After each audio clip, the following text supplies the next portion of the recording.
सिद्धेभ्यः नमः श्रीवर्धमानाय निर्धूतकलिलात्मने सालोकानां त्रिलोकानां यद्विद्या दर्पणायते यद्विद्या दर्पणायते। बोलिए अहिंसा परमो धर्म की। देवाय देव श्री महावीर भगवान की। आचार्य कुंद कुंद महाराज की। आचार्य गुरुदेव भगवान श्री विद्यासागर जी महाराज की। नवाचार्य श्री समय सागर जी महाराज की।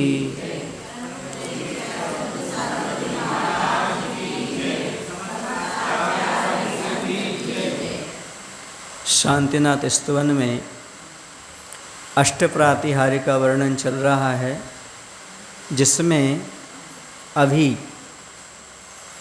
दिव्यध्वनि प्रातिहार्य का वर्णन है। विस्तीर्णाखिल वस्तु तत्व कथना पार प्रवाहो जला निःशेषार्थी निशेष वितातिसरा शैलादिवो तुंगतः प्रोद्भूता हि सरस्वती सुरनुता विश्वं पुनानायतः शोष्यमान पातु निरंजनो जिनपति श्री शांतिनाथ सदा श्री शांतिनाथ सदा। बोले शांतिनाथ भगवान की। यहाँ पर अब दिव्यध्वनि प्रातिहार्य का वर्णन करते हुए लिखते हैं आचार्य, जो अत्यंत विस्तीर्ण है तथा समस्त तत्वों का जो कथन नहीं, वही हुआ प्रवाह उसमें उज्ज्वल है, और जिसकी समस्त अर्थीजन याचक सेवा करते हैं, और जो अत्यंत शीतल है तथा जिनकी समस्त देवस्तुति करते हैं, और जो समस्त जगत को पवित्र करने वाली है, ऐसी सरस्वती गंगा अत्यंत ऊंचे पर्वत के समान जिन श्री शांतिनाथ भगवान से प्रकट हुई है, ऐसे वे समस्त पापों से रहित श्री शांतिनाथ भगवान हमारी रक्षा करें। आप लोगों को मालूम है दुनिया में प्रसिद्ध है गंगा नदी, और लोग कहते हैं गंगा का स्नान करने से पवित्र हो जाते हैं। तो आचार्य कहते हैं जैसे हिमालय पर्वत से नदी निकलती है, लोग उसे पवित्र मानते हैं, लेकिन भगवान का मुख या भगवान स्वयं हिमालय पर्वत हैं, जहाँ से जनवाणी रूपी नदी निकली है। और प्रवाह धारा क्या है? तत्व ज्ञान। क्या है उसका? उज्ज्वल जो है धारा प्रवाह जो है तत्वों का कथन है। तो ऐसी यहाँ गंगा सरस्वती है, जिसकी देवता गण भी स्तुति करते हैं। केवल ज्ञान की स्तुति कौन करते हैं? देवता गण भी दिव्य ध्वनि की स्तुति करते हैं और याचना करते हैं, हे सरस्वती माता हमारे लिए ज्ञान का वरदान दो, हमें आत्म कल्याण का वरदान दो ऐसे। और अत्यंत शीतल है, जिनके बड़े बड़े देव स्तुति करते हैं, पवित्र करने वाली है, ऐसी उन्नत हिमालय पर्वत से प्रकट हुई है। उसी प्रकार सरस्वती भी है, क्योंकि वह भी अत्यंत विस्तीर्ण है तथा समस्त तत्वों का कथन करने वाली है। वही हुआ प्रवाह उसमें अत्यंत निर्मल है, उसके भक्त लोग उसकी सेवा करते हैं और अत्यंत शीतल है, और बड़े बड़े देवतागण स्तुति करते हैं। इसलिए जिनसे इस प्रकार गंगा निकली है, शांतिनाथ भगवान हिमालय पर्वत हैं, गंगा निकली है, ऐसे गंगा नदी को निकालने वाले सरस्वती देवी रूपी गंगा, ऐसे शांतिनाथ भगवान को हम नमस्कार करते हैं। दुनिया के लोग ये समझते हैं कि नदी के पानी से स्नान करने से हम पवित्र हो जाएंगे, लेकिन आचार्य कहते हैं जिनवाणी रूपी नदी में अवगाहन करो। साची तो गंगा है वीतरागवाणी। साची गंगा कौन सी है?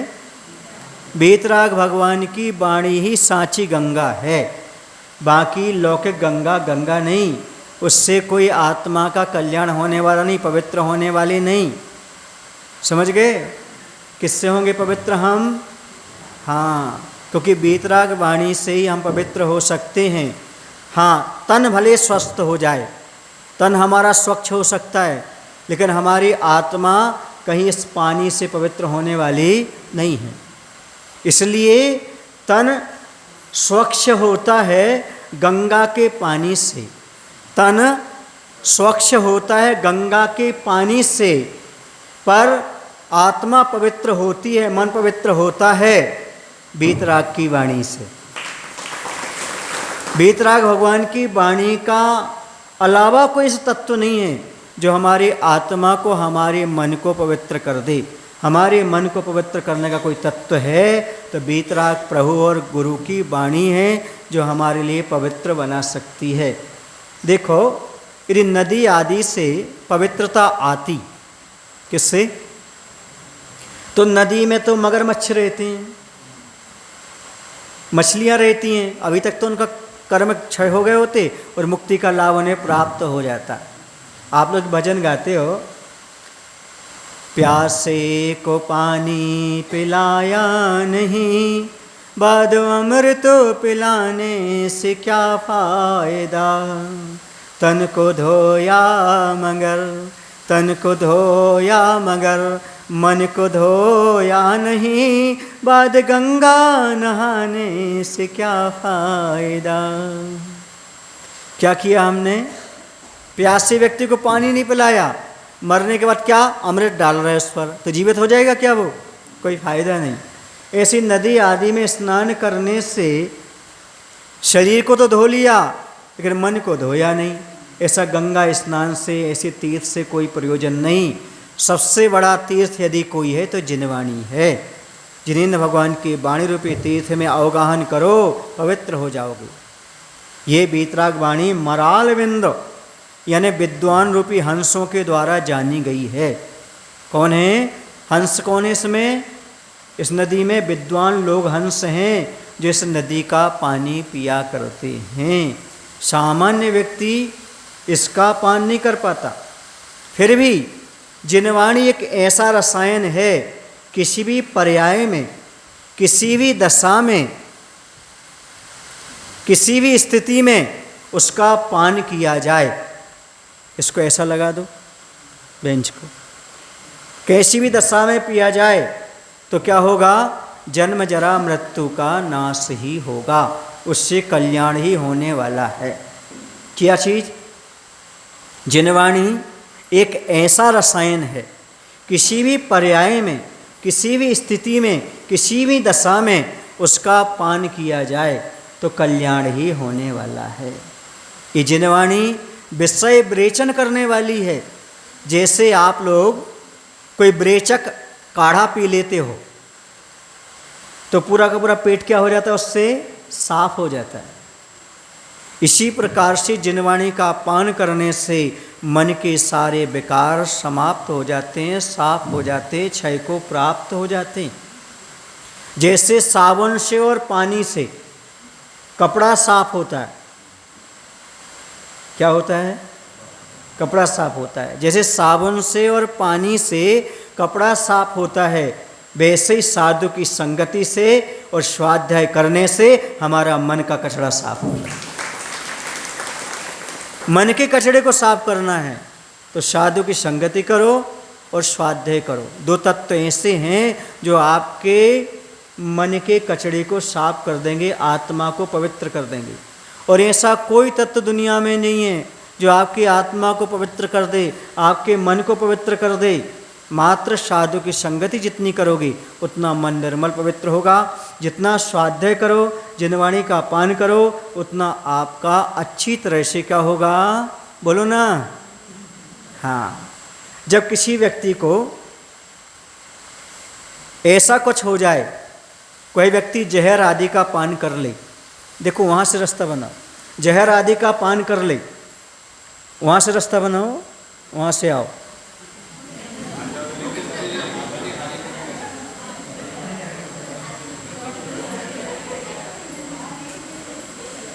वहाँ सुनाई नहीं दे रहा लोगों को? रास्ता बनाना है तो वहाँ से बोलो, जो भी यहाँ से आए वहाँ से बोलो, है ना। तो देखो हम प्रवचन सुना रहे थे, आपने व्याघात कर दिया। अंतराय किसको पड़ा? और हंस रहे अंतराय करने बांधने के साथ साथ। तो मैं ये कह रहा था कि मन को पवित्र करने के लिए मात्र जिनवाणी ही रसायन है। जैसे किसी व्यक्ति ने जहर खा लिया हो तो डॉक्टर सबसे पहले क्या करवाता है उससे बताओ? यदि किसी ने पाइजन खा लिया हो, सेल्फास खा ली हो, तो डॉक्टर क्या करवाता है? सबसे पहले उल्टी करवाता है। क्या करवाता है? उल्टी कैसे होती है? नमक का पानी पीने से। क्या पीने से? नमक का पानी भले ही कैसा हो, खारा हो, लेकिन यदि उससे पी लिया जाए, उल्टी हो जाए, तो जहर पूरा निकल जाता है और जो बचता है वो नीचे से निकल जाता है। वैसे ही जिनवाणी भी नमक का पानी है, भले अभव्यों के लिए खारी लगे, अच्छी ना लगे, लेकिन जो उसका पान कर लेते हैं उनका सारा विषय रूपी जहर बाहर निकल जाता है। विषय रूपी जहर को बाहर निकालना चाहते हो तो जिनवाणी का पान करो, स्वाध्याय करो। इस जिनवाणी की स्तुति कौन करते हैं? देवता गण भी जिनवाणी की स्तुति करते हैं। क्यों? क्यों है बेतराग वाणी है, इसी से कल्याण होने वाला है। इसलिए जिनवाणी का अभिनय भूल कर भी नहीं करना चाहिए। जिनवाणी को अपने पैर पर नहीं रखना चाहिए। आलती फालती लगा के बैठ जाते ना, यहाँ पर नहीं बैठना चाहिए। एक टेबल हो, बेंच हो, उस पर जिनवाणी रख करके स्वाध्याय करना चाहिए।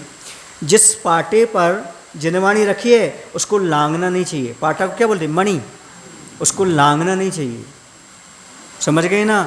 उस पाटे पर और कोई सामग्री नहीं रखना चाहिए। ये जिनवाणी है और इस जिनवाणी पर आप वो पूजन की जो डिब्बी होती ना उसको रखकर छेपक बना देते आप।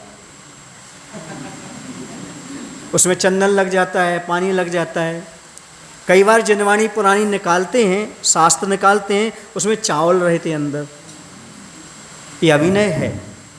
इससे बुद्धि कभी बढ़ेगी नहीं और बुद्धि भ्रष्ट होगी।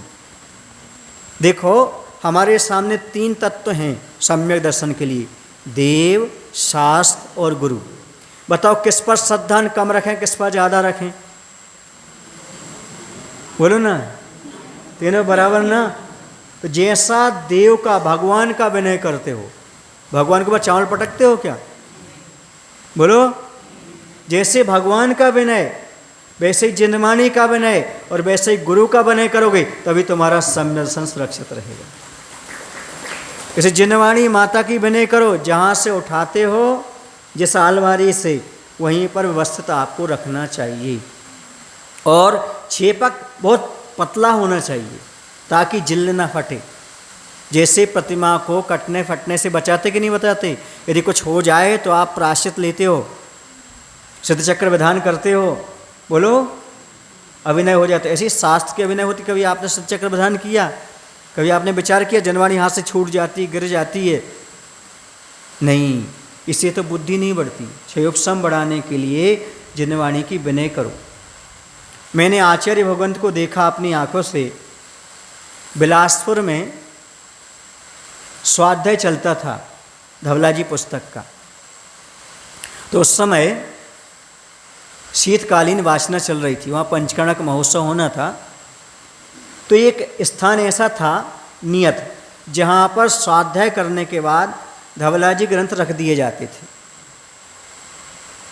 वहीं से निकलना होता था। तो आचार्य से जितने बार भी निकलते आते थे तो जिनवाणी को देख करके नमोस्तु करते थे। ये कहलाती जिनवाणी के प्रति विनय। जितनी बार भी निकलते थे तो पीछे लेकर के ऐसा नमोस्तु करते थे। समझ में आ रहा है? यही श्रद्धा है, यही बंदगी है मेरी कि जहां नाम आया इनका गर्दन झुक गई मेरी। गर्दन झुक जाना चाहिए। देव, शास्त्र, गुरु जहां भी दिख जाएं वहां पर क्या झुक जाए? हमारी गर्दन। वहां नमस्कार के भाव आ जाएं। यही श्रद्धा है। तभी क्षयोपशम बढ़ता है, तभी ज्ञान बढ़ता है। ऐसे नहीं बढ़ता ज्ञान क्षयोपशम।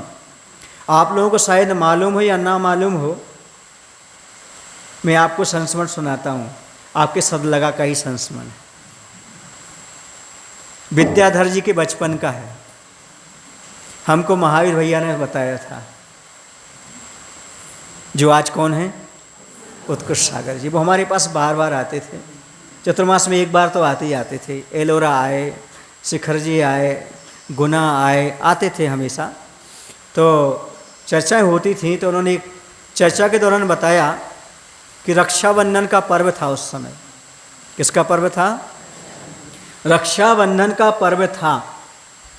उस समय सब लोग अपनी बहन को कुछ ना कुछ गिफ्ट देते हैं, है ना। राखी बनाते हैं और कुछ ना कुछ पैसा देते हैं, घड़ी देते हैं, आज के ज़माने में मोबाइल देते हैं, कुछ ना कुछ देते हैं, है ना। तो उस समय बताते हैं जब राखी बांधी शांता और स्वर्णा दोनों बहनों ने, है ना, तब उस समय ब्रह्मचारी मतलब विद्याधर जी ने उस समय उन्हें भेंट में, गिफ्ट में जिनवाणी दी थी, शास्त्र दिए थे। इसका पठन पाठन करें। अर्थात जिनवाणी से ही धर्म की रक्षा होगी। यहाँ जिनवाणी की रक्षा का भाव है, धर्म की रक्षा का भाव है, सधर्मी की रक्षा का भाव है। और सधर्मी की और धर्म की रक्षा कैसे होगी? जब वो स्वाध्याय करेगा तब तो धर्म और धर्मात्माओं की रक्षा कर पाएगा। स्वाध्याय नहीं करेगा तो कैसे रक्षा करेगा? अनुभूत रास्ता पुस्तक है, आप लोगों ने पढ़ी? अनुभूत रास्ता है? हाँ हाँ, सुना तो ऐसे ही है। जो आपके नगर में चतुर्मास करने वाले उन्हीं ने लिखा है ना। यदि आप लोगों को जिनने नहीं पढ़ी हो अनुभूत रास्ता, आचार्य के संस्मरण लिखे उसमें, जिनने ना पढ़ी हो तो कक्ष में आ जाना। वहाँ पर अभी कुछ पुस्तकें अवेलेबल हैं, 10-12 पुस्तक हैं, जिसको लेना ले लेना। बाद में फिर आएंगे तो बाद में ले जाना, है ना। अब जितने हमारे पास लेके आए हैं बेंगलोर के लोग, उतनी आप उपयोग कर सकते हो। तो संस्मरण है आचार्य के उसमें। तो आपको कुछ चीज़ें मालूम नहीं, क्योंकि बचपन को आपको पता थोड़ी था और आपने बचपन देखा भी नहीं। जिन्होंने देखा है उन्होंने बताया भी है। कुछ पूज्य योग सागर जी महाराज से भी हमें मिला, कुछ और संगत साधियों से मिला और श्रावकों से भी मिला। और जो आचार्य के सामने हम रहे, जो घटना घटी, उसको भी हमने संस्मरण का रूप दे करके उस पुस्तक में लिपिबद्ध किया है। जैसे आप अभी प्रथमानुयोग पढ़ते हो ना कि रामचंद्र जी ऐसे थे, अब आगे के लोग ये आश्चर्य करेंगे आचार्य विद्यासागर जी ने जंगल में अमरकंटक में चतुर्मास कैसे किया होगा। वो संस्मरण ग्रंथ बन जाएंगे। क्या बन जाएंगे आगे चल करके? ग्रंथ। क्योंकि मुनि महाराज की चर्या का उसमें पूरा वर्णन है, उनके जीवन चरित्र में उन्होंने कैसे कैसी स्थितियों में कैसे कैसे क्या किया। वैसे 3 पुस्तक हैं, एक दिशाबोध भी लिखा है, एक संस्मरण भी लिखा है। आपके पास एक ही आ पाई होगी, क्योंकि पूज्य सुपास सागर जी और पूज्य अभिनंदन सागर जी, इन लोगों ने हमसे मंगाई थी बहुत सारी पुस्तकें, तो हमने भेजी थी यहाँ पर। तो आप लोगों के पास कुछ 800 लगभग पुस्तकें भेजी थी, वो आप तक पहुँच गई होंगी। और एक और लिखा है, आचार्य ने जब हम लोग को शाक्ताचार पढ़ाया, जैसे हम आपको पढ़ा रहे हैं ना, तो जब आचार्य जी पढ़ाते थे तो जो बीच बीच में शंकाएँ होती थी मुनियों के द्वारा, और आचार्य जी का समाधान देते थे, तो उस पुस्तक का नाम है शाक्ताचार समाधान। क्या नाम है? वह भी मराठी में लगभग 5000 प्रकाशित हो चुकी हैं और कन्नड़ में भी लगभग 10,000 प्रकाशित हो चुकी हैं। अभी हमने देखा था शांतिनाथ जिलाने में रखी हुई है पुस्तक, कन्नड़ में रखी हुई है। वो शायद सुपास सागर जी वगैरह ने उसका कन्नड़ अनुवाद करवाया है, तो वो आप लोगों को पढ़नी है।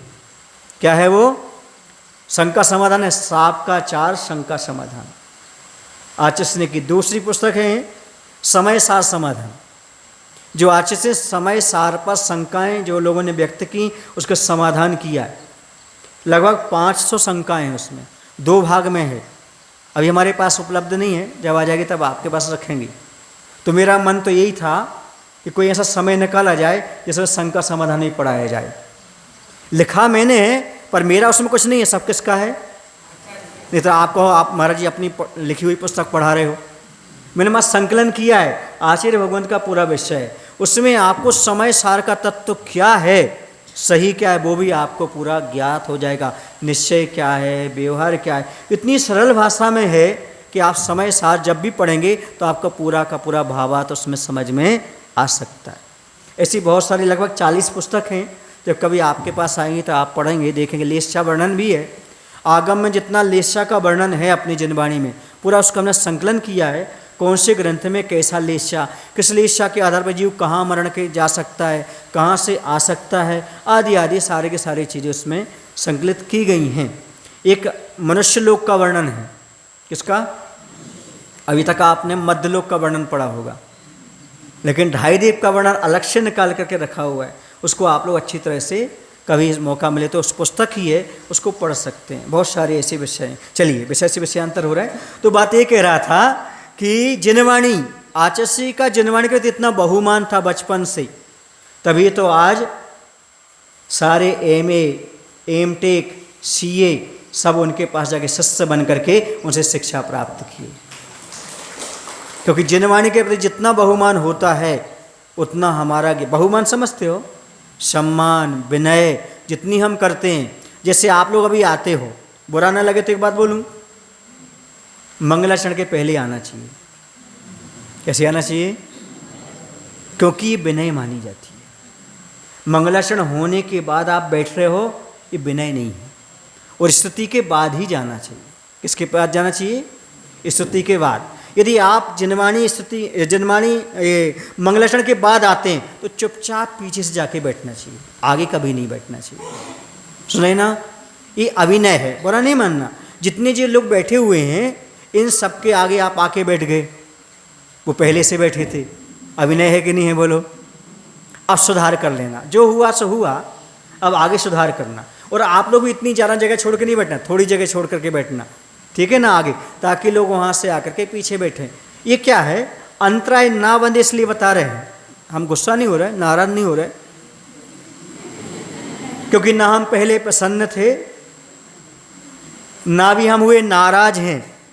पहले भी हम तुम्हारे रास्ते में लगते महाराज थे, आज भी लगते महाराज। आप नाराज नमस्ते बोलते कि महाराज नमस्ते बोलते हो? महाराज बोलते हैं ना। हाँ, तो नाराज की बात नहीं है, ये आपको समझा रहे हैं ताकि आगे चल करके आपको कर्म का बंध ना हो, जिनवाणी की अभिनय ना हो। पहले आकर के देखो, आपको एक और संस्मरण सुना दे रहा हूँ आपको। हम मंगलाचरण बोलते हैं, नमो अरिहंताणम, आप लोग बातें करते उस समय। ओ नमः सिद्धेव बोलते आप लोग चलते फिरते उस समय। देखो, गुरु मुख से मंत्र बड़ी मुश्किल से मिलते हैं। जैसे हमने ओम बोला तो साधु परमेष्टि के मुख से ओम बोल रहा है, आपको भी विनयपूर्वक ओम बोलना चाहिए। उसका अलग ही मतलब होता है। क्यों? आपने बोला उसकी शक्ति अलग है, लेकिन मुनि जो बोल रहा है उसकी शक्ति अलग है। क्यों? मंत्र मन की स्थिरता पर आधारित है। और मुनि का मन कैसा होता है? निर्मल होता है, शांत होता है ना। और उनके मुख से जो उच्चारण आया है और उसको आप बोलोगे, उसका प्रभाव अलग ही होता है। मैंने एक बार आचार्य से पूछा, आचार्य जी जब आप प्रवचन करते हो तो आप जो हो वह हम लोगों को क्यों नहीं दोहराने देते हो मंगलाचरण? ओम नमः शिदेव्य, ओम नमः शिदेव्य, ओम नमः शिदेव्य, अहिंसा परमो धर्म के आचार्य कंद कंद महाराज के, आचार्य ज्ञान सागर महाराज के, आप सीधा बोल देते हो। समझ, उनकी टोन में बोल दिया मैंने, आप सीधा बोल देते हो। हम लोग क्यों नहीं बोल रहे? तो ओम नमः शिदेव्या, थोड़ा रुको, हम लोग बोले। तो आचार्य से बोलते पहले हम बोलते थे, लेकिन श्रावक उस समय बात करता है, अभिनय करता है। क्या करता है?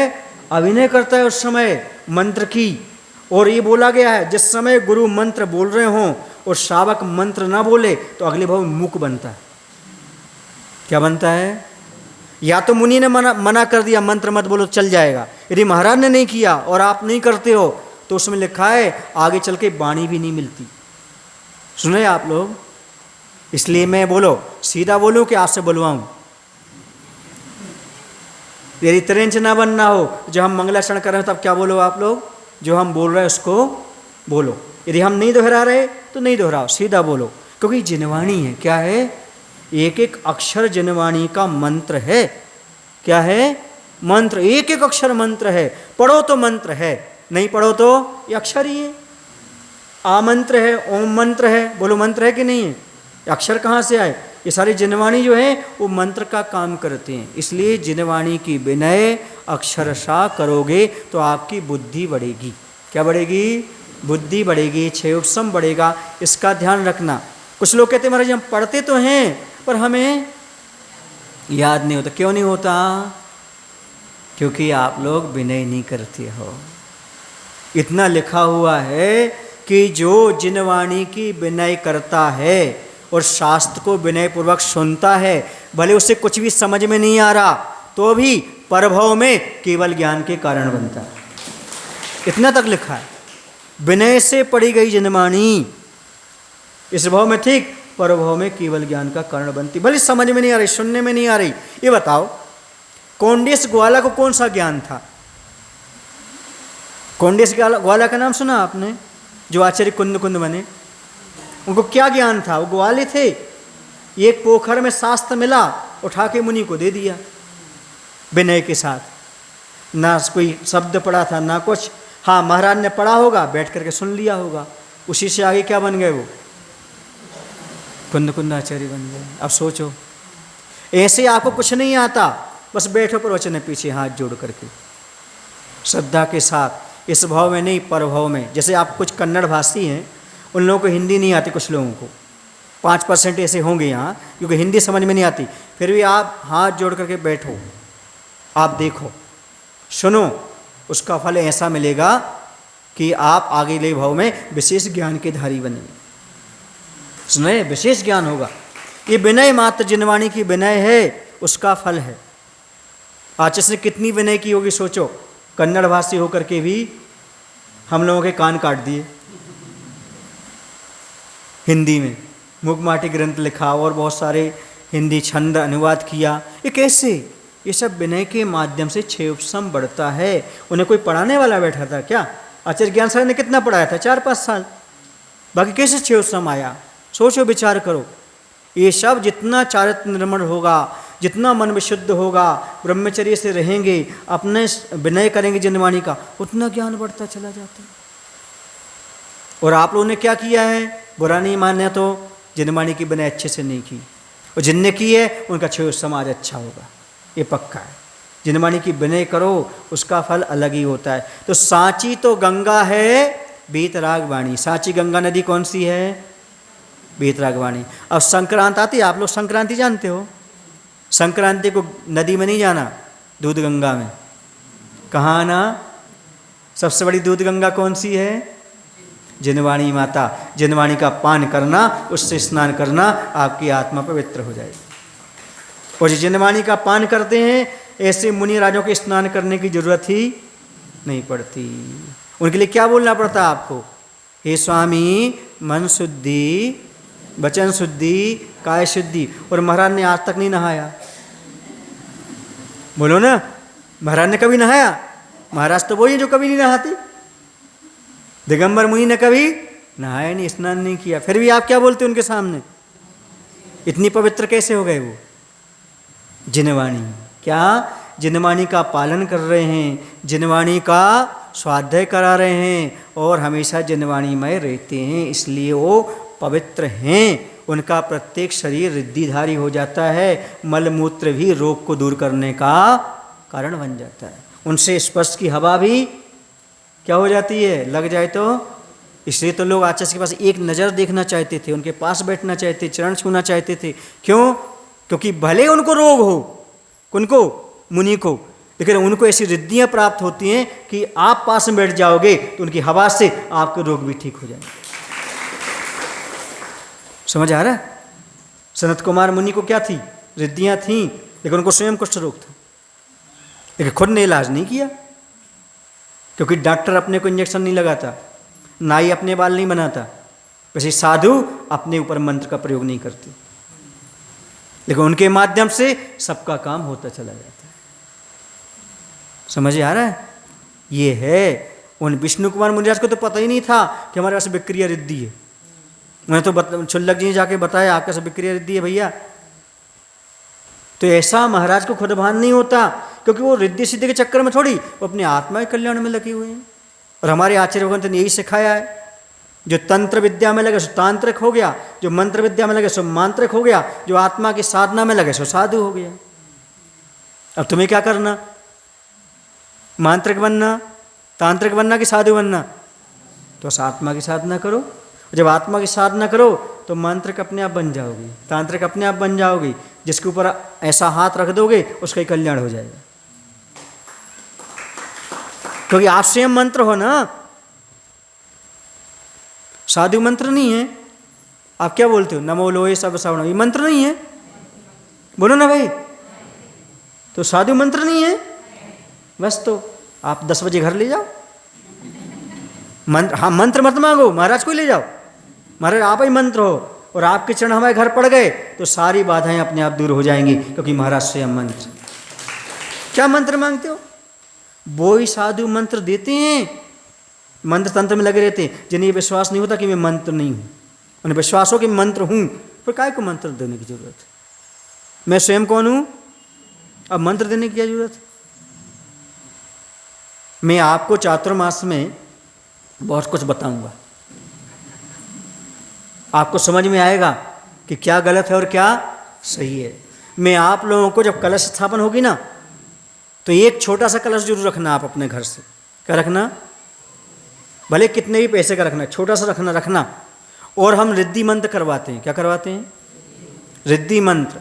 जो कलश रखे जाते हैं वहाँ पर सबको बिठा करके हम शुद्ध कपड़ों में रिद्धि मंत्र करवाते हैं। क्या करवाते हैं, रिद्धि मंत्र। आप बेंगलोर वालों से पूछना कभी आए तो, उनको रिद्धि मंत्र से कितना फायदा हुआ है। कोई आपको मंत्र नहीं देंगे, हम मंत्र पढ़ेंगे, आपको सुनना है बैठ करके। क्या करना है, आत्मसात करना है। कुछ हम उच्चारण भी करवाएंगे आपसे, फिर देखना आपके शरीर के रोग, आपके मानसिक रोग, परिवार की अशांति अपने आप दूर होगी। ना मंत्र देने की जरूरत है, न तंत्र करने की जरूरत है। साधु के मुख से मंत्र सुनो, सारी चीजें अपने आप दूर हो जाएंगी। चतुर्मास में करवाएंगे हम, ठीक है ना, कम से कम 1 दिन तो करवाएंगे या 2 दिन। अष्टमी चतुर्दशी कब करवाएंगे, उपवास के साथ करेंगे, आप नहीं। तो उसमें क्या होगा, अच्छी विशुद्धि बढ़ेगी, अच्छा आनंद आएगा।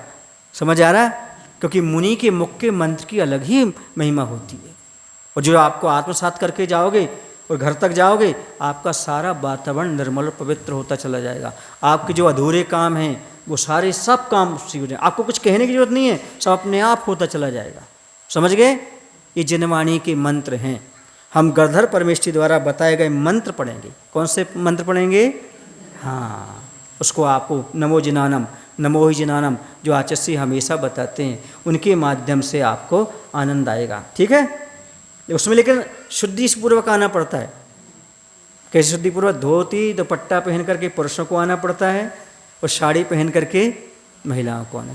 सलवार सूट वाले एंट्री नहीं रहती इसमें, और पैंट शर्ट वालों को एंट्री नहीं रहती। तो कराएंगे रिद्धि मंत्र, वो रिद्धि मंत्र हैं, समझ गए ना। उनका सही फल लेना है तो मन वचन काय की शुद्धि पूर्वक ही किए जाते हैं। चलिएगा आगे। तो ये जिनवाणी माता के एक एक जो हैं अक्षर, वो मंत्र का काम करते हैं। दुनिया में ऐसा कोई भी वनस्पति का पौधा नहीं है, अच्छे सुनना, दुनिया में ऐसा कोई भी वनस्पति का पौधा नहीं है जो औषधि का काम ना करता हो। और दुनिया में ऐसा कोई अक्षर नहीं है जो मंत्र का काम ना करता हो, बस संयोजना करने वाला चाहिए।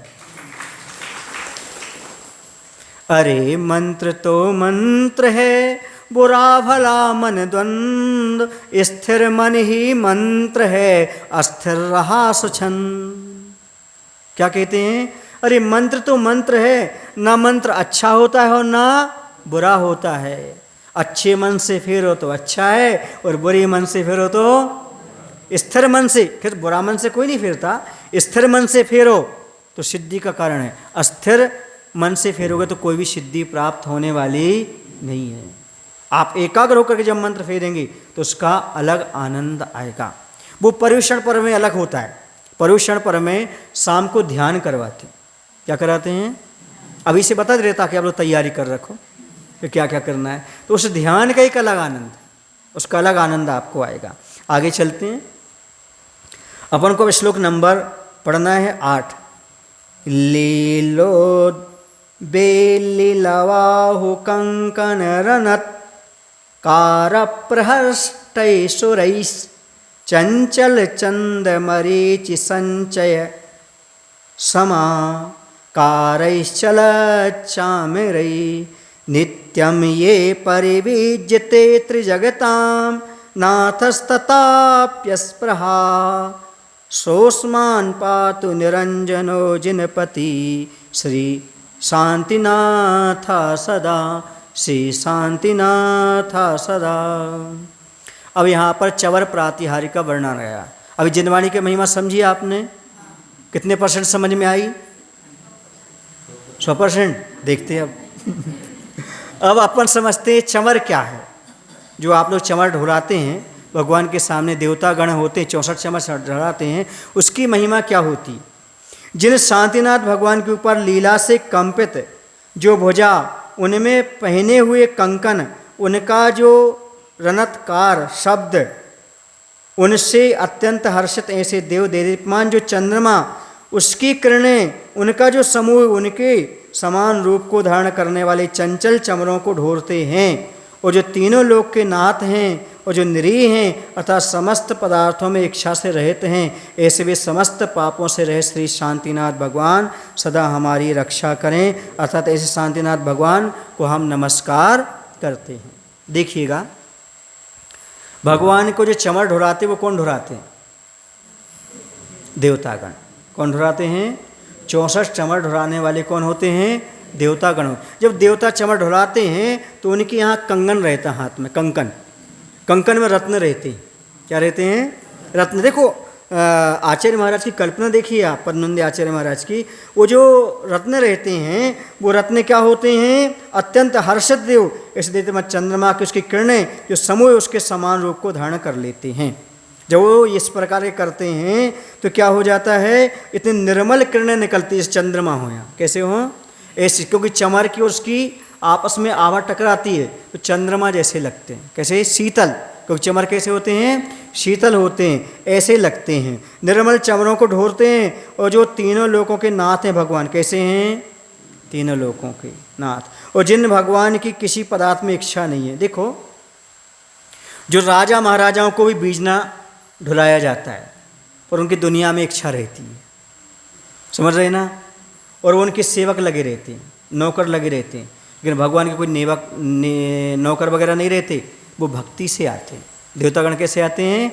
भक्ति से आकर के चमर को ढुराते हैं। चमर क्या होता है? नीचे से ऊपर की ओर जाता है। क्या होता है? ऐसा ढुलाया जाता है चमर, ऐसा। कैसा? तो नीचे से ऊपर क्यों जाता है? वो बताता है कि जो भगवान के चरणों में झुकते हैं वो ऊर्ध्वगमन स्वभाव को प्राप्त करते हैं।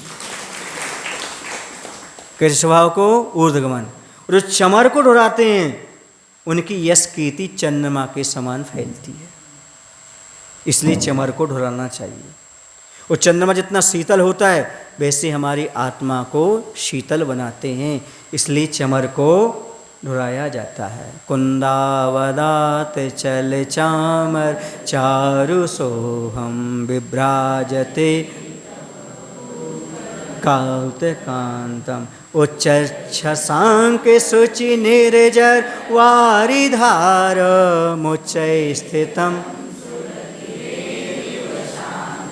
वहाँ पर आचार्य मानतुंग महाराज ने बताया जैसे सुमेरु पर्वत के दोनों ओर झरने झर रहे हों। क्या झर रहे हों? झरने झर रहे हैं। ऐसी शोभा को प्राप्त होते हैं। कभी आपने ऐसी कल्पना की कि ऐसे बीच में सुमेरु पर्वत जैसे भगवान हैं और आजू बाजू तो झरने आ रहे हैं? ये है चमर का रूप। ऐसा इससे तो कह रहे शाम को भक्तामर में बैठा करो, क्योंकि अभी अपना भक्तामर पढ़ते हो, भाव नहीं आता उसका, और हमारे साथ बैठोगे भाव आएगा प्रत्येक काव्य का। जब पढ़ोगे आपको याद आ जाएगा 76 में क्या याद करना है। भगवान सुमेरु पर्वत के समान है, आजू बाजू में दो झरने झर रहे हैं, ऐसा स्वरूप बताया। एक एक चीज़ समझ में आएगी आपको। पढ़ना अलग है, एक उसका भाव आना अलग है। और भाव के बिना यस्मात् क्रिया न प्रतिफलती भाव शून्य। भाव से रहित क्रियाएं फल को देने वाली नहीं होती। इसलिए जो भी काव्य पढ़ते, जो भी मंत्र पढ़ते, वो भाव सहित पढ़ो। आज जैसे हमने जिनवाणी का बताया, आपको बहुमान आएगा। हम आपको कैसे बताएंगे? चमर का बताएंगे, आपको भाव आएगा। ये चमर कैसे हैं? इस प्रकार के हैं, ऐसी शोभा को प्राप्त हो रहे हैं। और चमर को ढालने वाले ऐसे भगवान, उनको हम ढाल रहे हैं। भगवान को इच्छा नहीं है। क्या नहीं है? देवी देवताओं को क्या होती? इच्छा होती है। राजा महाराजाओं को क्या होती? इच्छा होती है। जिनमें चमर ढलता है, पर भगवान को चमर ढलवाने की इच्छा नहीं है, फिर भी उनका प्रातिहार है। देवता अपना पुण्य बढ़ाने के लिए कर रहे, क्या बढ़ाने के लिए? देवता। ये ध्यान रखना, ये प्रातिहार्य पना जो है ये देवता लोग करते हैं सारा काम। कौन करते हैं? तो देवता लोग धर्म चक्र लेकर चल रहे हैं, देवता लोग चमर ढला रहे हैं, तो देवताओं के हो गए ना, भगवान के क्यों हो गए? नहीं, भगवान का तीर्थंकर प्रकृति का उदय है, इसलिए उन्हीं के हैं। लेकिन ये करने से, सेवा करने से किनको पुण्य मिलेगा? भगवान को? देवताओं को। महाराज को, भगवान को उससे कोई प्रयोजन। जितनी अच्छी व्यवस्था महाराज